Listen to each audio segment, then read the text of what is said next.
अस्सलाम वालेकुम, मेरा नाम एहसन है। उम्मीद है आप सब खैरियत से होंगे। पिछली वीडियो के अंदर हमने इफ़ एल्स कंडीशंस को देखा था और मैंने आपसे कहा था कि नेक्स्ट वीडियो के अंदर हम इन कंडीशंस को थोड़ा सा कॉम्प्लेक्स करेंगे, कॉम्प्लेक्स एग्जांपल्स के साथ समझेंगे और नेस्टेड इफ को भी डिस्कस करेंगे। तो चलिए शुरू करते हैं। पहले मैं ये सारा कोड यहाँ से हटा देता हूँ। अब हम एक प्रोग्राम बनाएंगे। उस प्रोग्राम के अंदर हम एक स्टोर का बिलिंग सिस्टम बनाएंगे।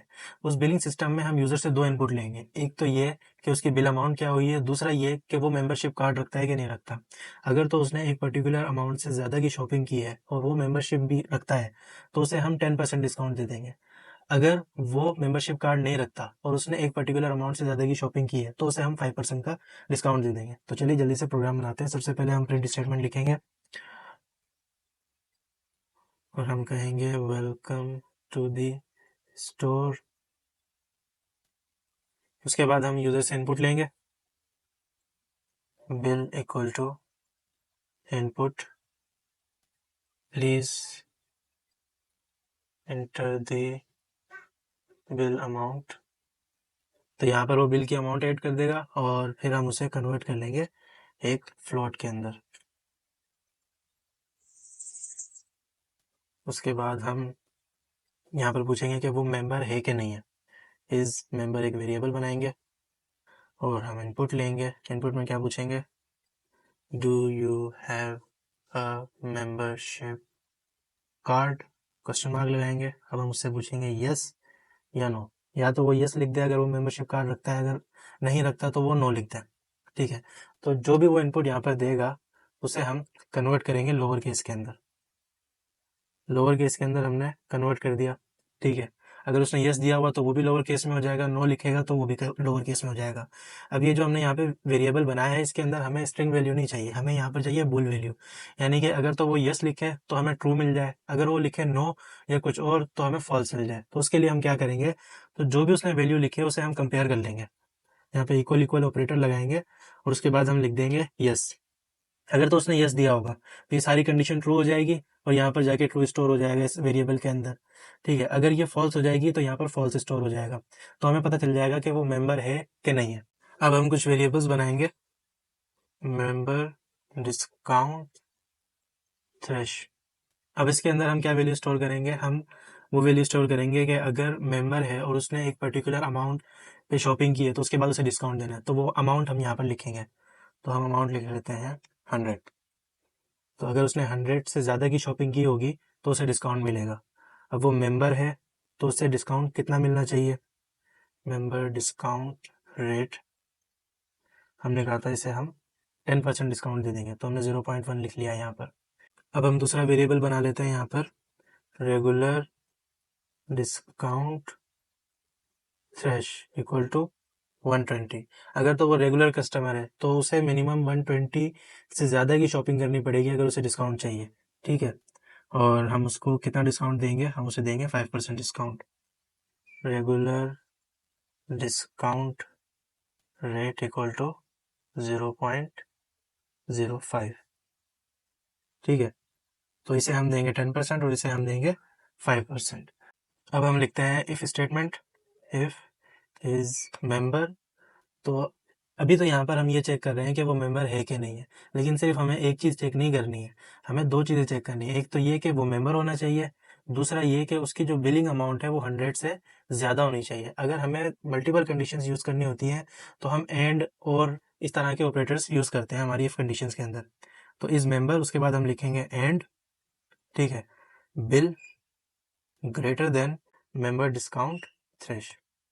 ठीक है, तो वो मेंबर होना चाहिए और उसका जो बिल है वो ज़्यादा होना चाहिए 100 से। ठीक है, जो वैल्यू इसके अंदर स्टोर है। अगर ये कंडीशन ट्रू, दोनों ट्रू हो जाती हैं तो क्या करेंगे, हम discount equal to bill into to member discount rate. ठीक है, तो जितना भी डिस्काउंट है वो यहाँ पर आ जाएगा। दूसरा हम यहाँ पर एक वेरिएबल बना लेंगे, डिस्काउंट टाइप इक्वल टू, इसके अंदर हम लिख देंगे मेंबरशिप डिस्काउंट। अगर ये कंडीशन फॉल्स हो जाती है तो अब हम क्या करेंगे, एलिफ लगाएंगे और इसके अंदर हम लिखेंगे नॉट इज मेंबर। मतलब ये है कि अगर तो ये फॉल्स है ठीक है, वो मेंबर नहीं है, तो इस स्टेटमेंट को ट्रू कर दे वो। ठीक है, दोनों को मिला के वो ट्रू कर दे, क्योंकि यहाँ पर हम एंड ऑपरेटर लगाएंगे। Bill amount is greater than regular discount thresh. ठीक है, कॉलन लगाएंगे। अगर ऐसा है तो हम डिस्काउंट कर देंगे bill into regular discount rate और discount type equal to regular discount. सही है। और अगर दोनों में से कोई भी बात नहीं है, ठीक है, दोनों ही फॉल्स हो जाती हैं, तो हम क्या करेंगे, हम एल्स कीवर्ड यूज करेंगे और लिखेंगे discount equal to 0, discount type equal to none. ठीक है, तो यहाँ पर हमने हमारी कंडीशंस लिख ली हैं। हमने क्या किया है, पहले इफ के अंदर हमने ये लिखा है कि अगर तो वो मेंबर है, अगर ये ट्रू है और ये भी ट्रू है, तो उसे ये वाला डिस्काउंट दे दो, ये वाली डिस्काउंट टाइप असाइन कर दो। अगर तो वो मेंबर नहीं है, अगर वो मेंबर नहीं होगा तो यहाँ पर फॉल्स होगा। ठीक है, अब हमने इस कंडीशन को रन करना है, तो यहाँ पर हमें नोट लगाना पड़ेगा, क्योंकि यहाँ पर हमने एंड लगाया हुआ है, दोनों ट्रू होंगी तो ही वो इसको रन करेगा, इसलिए यहाँ पर हमने नोट लगाया है। अगर वो मेंबर नहीं है तो ट्रू कर दो इसको। ठीक है, अगर वो मेंबर नहीं है, यहाँ पे फॉल्स है, तो ट्रू कर दो इसको, हमारी कंडीशन सही है। और उसकी जो बिल अमाउंट है वो रेगुलर डिस्काउंट थ्रेश से ज़्यादा है, तो उसको ट्रू कर दो। दोनों ट्रू हो जाएंगे, फिर वो यहाँ पर आके उसे डिस्काउंट और डिस्काउंट टाइप असाइन कर देगा। लेकिन अगर वो बिलिंग जो करता है वो कम करता है, तीसरी कंडीशन क्या हो सकती है कि जो बिलिंग है उसकी वो कम होगी रेगुलर से। ठीक है, रेगुलर से भी और मेंबर से भी। ठीक है, या कोई भी कंडीशन है, किसी भी वजह से दोनों की दोनों रन नहीं होती, तो वो यहाँ पर आ जाएगा, डिस्काउंट भी 0 देगा और डिस्काउंट टाइप असाइन कर देगा नन। अब हम हमारी जो प्राइस है, उसने जो बिल दिया था, उसमें से हम डिस्काउंट वाली अमाउंट माइनस करेंगे। Final bill equal to bill minus discount. ठीक है, जो भी डिस्काउंट हुआ है वो माइनस करके फाइनल बिल बना दिया है। अब हम प्रिंट करेंगे, print bill, print bill amount. इसे हम एफ स्ट्रिंग बना लेते हैं और यहाँ पर हमारी जो बिल की जो भी अमाउंट उसने इनिशियली दी थी वो लिखेंगे।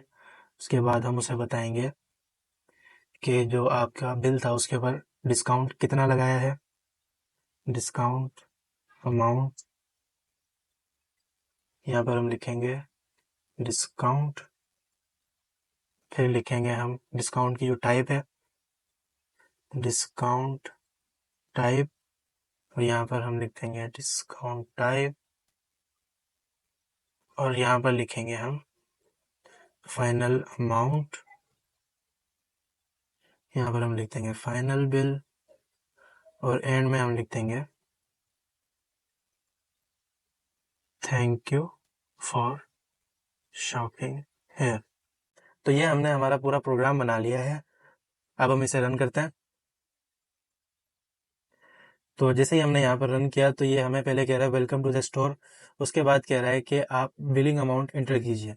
फॉर एग्जांपल यहाँ पे मैं बिलिंग अमाउंट लिखता हूँ 20 और एंटर कर देता हूँ। अब ये पूछ रहा है do you have a membership card, तो मैं कहता हूँ नो। तो इसने क्या किया, हमारा बिल प्रिंट किया, बिलिंग की अमाउंट बताई। इसने कहा डिस्काउंट आपको मिला है 0, डिस्काउंट टाइप भी नन है, फाइनल अमाउंट आपकी वही है जो आपने एंटर की थी। ठीक है, दोबारा से रन करते हैं। अब हम इसे हमारी बिलिंग अमाउंट बताते हैं 120। ठीक है, एंटर करते हैं। ये पूछ रहा है कि आपके पास मेंबरशिप है, तो हम कहते हैं कि हाँ है। तो इसने क्या किया, हमें बताया कि आपकी जो बिलिंग अमाउंट थी वो 120 थी। अब उस 120 में से हमने आपको 10% डिस्काउंट दिया है और $12 का डिस्काउंट दे दिया है। ठीक है, उसके बाद उसने बताया आपके जो डिस्काउंट टाइप है वो मेंबरशिप डिस्काउंट मिला है आपको। आपकी जो फाइनल अमाउंट बन रही है $108 बन रही है। ठीक है, दोबारा से रन करते हैं। अब हम इसे हमारी अमाउंट बताएंगे, सेम अमाउंट बताते हैं 120, और अभी से बोलते हैं कि हमारे पास मेंबरशिप नहीं है। तो इसने यहाँ पर क्या किया है, इसने हमें यहाँ पर डिस्काउंट नहीं दिया। क्यों नहीं दिया, क्योंकि जो हमारा रेगुलर्स के लिए थ्रेशोल्ड था वो ये था कि 120 से ज़्यादा की शॉपिंग करनी चाहिए। दोबारा से रन करते हैं। अब यहाँ पर हम अमाउंट लेते हैं 150। ठीक है, हम कहते हैं नहीं, मेंबर नहीं है। तो देखें मेंबर नहीं है तो उसने यहाँ पर हमें $7.5 का डिस्काउंट दे दिया और फाइनल अमाउंट बना दी 142.5। तो देखें इस तरह से हम अपने प्रोग्राम्स के अंदर कंडीशनल स्टेटमेंट्स को यूज़ करके डिसीजन मेकिंग कर सकते हैं। अब जो हमने प्रोग्राम बनाया है उसी सेम प्रोग्राम को हम नेस्टेड इफ कंडीशंस के थ्रू भी बना सकते हैं। नेस्टेड इफ क्या होती है? नेस्टेड इफ होती है कि इफ कंडीशन के अंदर एक और इफ कंडीशन। फॉर एग्जाम्पल यहाँ पर हमने इफ कंडीशन लगाई है, ठीक है, उसके अंदर एक और इफ कंडीशन, ठीक है, फिर उसके अंदर एक और इफ कंडीशन। तो ये होती है हमारी नेस्टेड इफ, मतलब एक कंडीशन के अंदर एक और कंडीशन, फिर एक और कंडीशन। तो ये सेम प्रोग्राम हम नेस्टेड इफ की मदद से भी लिख सकते हैं। मैं आपको मॉडिफिकेशंस करके दिखाता हूँ।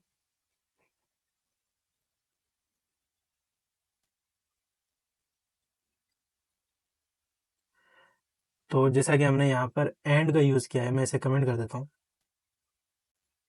यहाँ तक कमेंट कर देंगे, हमारी कंडीशंस को हटाएंगे। अब यहाँ पर पहले तो मैं वेरिएबल बना लेता हूँ, discount equal to 0, default discount है 0 और डिफ़ॉल्ट डिस्काउंट टाइप है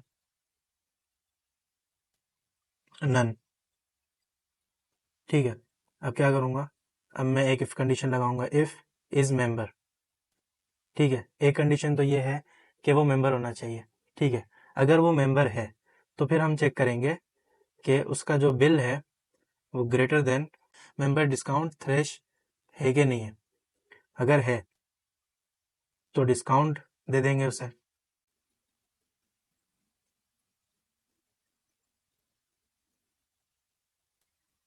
और डिस्काउंट टाइप दे देंगे मेंबरशिप डिस्काउंट। इसी तरह से यहाँ पर एक कंडीशन लिखेंगे एलिफ, बल्कि एल सी लिख देते हैं, एलिफ की ज़रूरत नहीं है, या तो मेंबर होगा या नहीं होगा, ठीक है। और फिर यहाँ पर हम एक इफ़ कंडीशन लगाएंगे, if bill is greater than regular discount thresh, discount दे देंगे bill into regular discount rate, और डिस्काउंट टाइप दे देंगे रेगुलर डिस्काउंट। तो अब हमने ये जो प्रोग्राम बनाया है ये बिल्कुल सेम इसी तरह से रन करेगा जैसे ये वाला कर रहा था, ठीक है। यहाँ पर हमने क्या किया था, यहाँ पर सिंपल इफ एल्स कंडीशंस को यूज़ किया था और यहाँ पर हमने बीच में एंड ऑपरेटर को यूज़ कर लिया था, ठीक है। लेकिन यहाँ पर हम क्या कर रहे हैं, नेस्टेड इफ्स को यूज़ कर रहे हैं। इसे भी रन करके मैं आपको दिखाता हूँ। यहाँ पर मैं बिल अमाउंट लिखता हूँ 130 और कहता हूँ कि यस मैं हूँ मेंबर। तो देखें उसने 130 पे $13 का डिस्काउंट दे दिया है। इसी तरह से अगर मैं यहाँ पर लिखूँ 150 और उसे बोलूँ कि नहीं हूँ मैं, तो देखें अगर $7.5 का डिस्काउंट दे दिया है। और अगर मैं यहाँ पर लिख दूँ 80, ठीक है, और मैं कहूँ कि हाँ मैं मेंबर हूँ, तो 80 के ऊपर उसने हमें कोई डिस्काउंट नहीं दिया, ठीक है। तो हमारा प्रोग्राम बिल्कुल उसी तरह से वर्क कर रहा है। तो मेरे पास आप लोगों के लिए एक एक्सरसाइज है, जैसा कि हमने यहाँ पे बिलिंग सिस्टम बनाया था। अब आप लोगों ने एक पार्क का टिकट सिस्टम बनाना है। आपने क्या करना है, यूज़र से पूछना है कि उसकी एज क्या है। अगर तो उसकी एज 12 से कम है, यानी कि वो बच्चा है, तो आपने उसको टिकट की प्राइस बतानी है 100, ठीक है। अगर वो एडल्ट है यानी कि बड़ा है, तो आपने उसको टिकट की प्राइस बतानी है 150। तो सिंपल सा प्रोग्राम है, इसे आप सॉल्व कीजिएगा और कमेंट में पोस्ट कीजिएगा। उम्मीद है आपको ये वीडियो समझ आई होगी। अगर आपको कोई भी कन्फ्यूजन है तो आप कमेंट में पूछिए, मैं आपको आंसर ज़रूर करूँगा। मिलते हैं नेक्स्ट वीडियो में। Thank you.